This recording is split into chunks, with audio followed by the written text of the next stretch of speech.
Okay, so I just saw this video with Charlemagne and Vlad talking about how Drake doesn't pick out like great beats or whatever, and therefore it's what Drake does with them, something like that. If Vlad doesn't get his casual ass the fuck out of here, man. It's crazy that like Vlad can even give his opinion. You know what I mean? Like, I like Vlad. Okay, first and foremost, let me just talk about Vlad for a minute. I've been following Vlad for a long time. I remember when VladTV had like Star on it and stuff like that, and it was still using that like DJ Premier terminology beat for a lot of their interviews and stuff like that. So I go way back with Vlad. I've been on Vlad since like 2007 or 2008, whenever the dude came up. And I got to be honest with you, I liked his stuff. I thought that his interviews were really good. Because again, he came out at a time when hip hop was falling the fuck off, and the journalism has, gotten to such a bad state that of course Vlad was easy. It was easy for him to take over. Nobody was really doing any hard hitting or accurate kind of interviews or anything sort of worth really watching. I will say that I think that the person that kind of changed the interview game, in my opinion, that a lot of people might not give credit to, is a guy named D Nice. I don't know if I've talked about this before, but I remember when D Nice came out with that true hip hop stories or whatever, and it was mind blowing to me. Like, yeah, just on some like, whoa, you can do that? Like, you can get someone down and sit down and get a good camera and just have them talk about something that they recorded and give a retrospective on it. Just blew my mind. And I think that Vlad and others have obviously sort of taken that style and ran with it. So D Nice doesn't get enough credit. I mean, I try to do something like that with retrospective. If you see this channel, like one of my earliest videos from like 10 years ago, I was trying to do D Nice. You know what I mean? Like, I was trying to interview like Canadian hip hop legends, and I started like I did a couple, and that's a whole nother conversation. It turned out to be harder to do than you would think. Anyway, but the point is that I've been on Vlad for a while, and I actually do like Vlad's material. I think that Vlad, when he's interviewing people like legends or people that are sort of underrated that you don't really think about in the mainstream, necessarily mainstream hip hop, but like have contributed quite a lot to hip hop culture, you cannot deny that Vlad has done very well in terms of spotlighting these people. I mean, I'm seeing an interview right now with Kid and Play. I want to watch that shit. Interview with said G from Ultramagnetic. I want to watch that shit. Bambaataa, if he had Bambaataa, or when he had Grandmaster Caz, like, and ask them tough questions. Like, what do you really think about this rap shit? Not some canned ass bullshit. You know what I'm saying? Like, what's your perspective? When Fat Joe said that hip hop is run by the gay mafia, shit like that. Like, it's funny, but if that's how he really feels, I want to know that shit. And that's what I think is great about Vlad. He asks great questions for the most part, and the interviews are quality. And honestly, I know the other guys involved, you know what I'm saying? I've checked out some of the other people doing interviews. Doggy Diamonds. Doggy Diamonds is okay, but sometimes not so good. And then some other people who are just not even close. Um, yeah, Vlad is running the space. So I like his interviews. What I don't like about Vlad is that Vlad is an obvious casual. Like when he says certain things, I'm just like, yo, like you are not really into hip hop like that, my dude. You know what I mean? And it's stunning that you don't kind of get it. But again, you're using hip hop to market and make a living. And he's seems like a benign guy, all things considered. I ain't got no hate in my heart for the dude like that. But I'm always a little skeptical about a white dude that comes out of the gate and starts running a lot of this stuff, because it's the vulture shit all over again. Honestly, it really is. And you'll notice that Vlad has started censoring comments. I think he started doing that probably like even years ago. I used to post on Vlad, and then all of a sudden I couldn't see my comments and things like that. I must have said something that someone didn't quite like, and I don't like that shit. You know what I'm saying? Like, you see me, I let the trolls speak. If there's look, I understand if someone is like straight trolling and they're not saying anything of value at all, like they're not even on topic of what you said. Yeah, like mute them niggas. You know what I'm saying? Like, because they're idiots. You know what I'm saying? What's the point of having some dumb comments stink up your channel? But if someone disagrees with you, but you can see that there's some sort of a thought process to what they've said, and there's a, like something, Like, you can't censor that. You gotta let it rock, right? So I don't like that about Vlad. I think he's censoring comments out here. What am I getting at?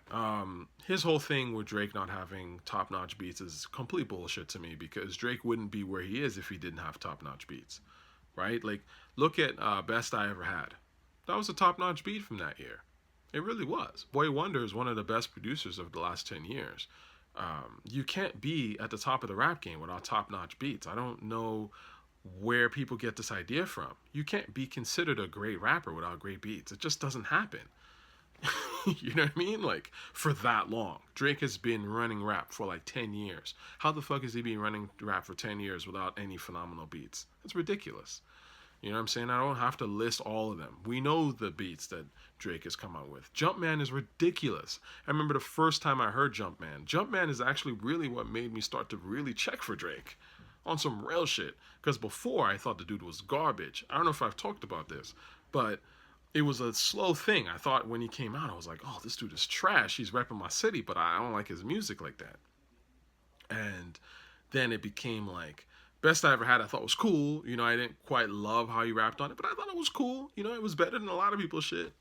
And then there was a string of songs that he came out with that I didn't care about. I thought Miss Me that he had with Wayne was okay. He was ramming like Wayne again. That wasn't really my thing, but I did like that little sort of underwater, 40 vibe that they kind of threw in there. I thought that was unique at the time, obviously, and gave Toronto a vibe. And he had some stuff, but again, I didn't really start paying attention to Drake heavy until Started from the Bottom, and I heard that shit and I was like, what the fuck? And then it was like 0 to 100, and I was like, that's another good beat. And then it was like, I want to say it was 10 bands. I think I was at a party and someone put on 10 bands, and I was like, this is Drake? What the fuck? But Jumpman was really what did it for me, man. I heard that shit in the club when that song was out. I remember a DJ friend of mine, What a Time to Be Alive had just come out, and I think they were going with Diamonds Dancing. I think that was like the single or whatever. So you'd hear Diamonds Dancing, and I wasn't huge on it. I didn't really care about it. And I was talking to my DJ friend about it, and he was just like, yeah, I'm not really feeling this Diamonds Dancing thing. He's like, the track I'm really feeling is like this song called Jumpman. He's like, actually, let me just play the shit. So we're at this bar. He puts it on, right? And I'm like, and he's like, Jumpman, like, what the fuck? That's when I was like, oh, it was just too many bangers from a guy you don't check for. Like, imagine, like, every year, you know what I mean? Every 5 months, it was like a new banger. It was just like, okay, all right, I really gotta listen to Drake now. So I went and listened to that shit. Big Rings was like killing me. Then I went back and listened to If You're Reading This, It's Too Late, and then just Know Yourself, and I was just like, yo, this dude is like, he's got some shit. And, lo and behold. So, of course, Drake's had great beats. That's just not even a question. Drake has better beats than J. Cole, Kendrick Lamar, and 99% of these niggas. So, again, what are we talking about here? You know what I mean? Like, Drake is ahead of the curve. He's not like the most ahead of the curve. He's a Jay-Z. He doesn't have to have the craziest sound. He has a good enough sound. He knows what's kind of popping. Like I said, he took a lot from A$AP Rocky, but he knows what's sort of in the vibe of what's going on, and then he rocks it, and then he puts his little spin on it. And so he won't be the first to come out with a new sound normally, but he'll be like maybe the fourth or the third or something like that. So it's pretty original. So I give Drake credit, and I don't think that what Charlemagne and Vlad were talking about was even remotely accurate. So that's that. And the real champ of Drake's whole entire career is Boy Wonder. Let's keep it 100. It's not even 40. And I like 40. He's okay, but the shit that people are gonna remember Drake for is the Boy Wonder shit. You know what I mean? Like, they're gonna remember God's Plan and Worst Behavior, even though Boy Wonder didn't do that. But beat for Worst Behavior. That beat is nuts. That beat's nuts. That's a beat. That beat is hard, and that's a beat that you would never see Drake rapping on shit like that prior to Started from the Bottom. You know what I mean? Like, Drake really started, his beats got harder. Like, as soon as Rocky came out, I think he must have been like, yo, listen, man, I'm trying to be A$AP Drizzy right now. I gotta really step it up. And step it up he did. So, those bangers, you know what I'm saying? If You're Reading This, It's Too Late. That's Boy Wonder shit. You know what I mean? Like that's his best project. That's the project that people know him for. Really, like the credibility of Drake rests on 10 bands and Know Yourself, and that's a boy wonder. So yeah, knock it off, man. It's weird to me when people like who are known hip hop figures be saying shit that's not even remotely accurate. Like, are you trolling? Maybe he's trolling. You know, Vlad is a troll, so he probably out here trolling. But to say that Drake ain't got no hot beats is like, come on, really? You know who got no hot beats is Kendrick Lamar, or J Cole is the master of not having no hot beats, man. J Cole got like three good beats in his entire discography. Maybe I would, three decent ones. I gotta do a J Cole video. You know, J Cole puts me to fucking sleep, man. But every time I'm like, oh, I gotta do a J Cole video, I just forget to do a J Cole video. It's like that, man. Anyway, I'm gonna talk to y'all another time. Thanks for tuning in.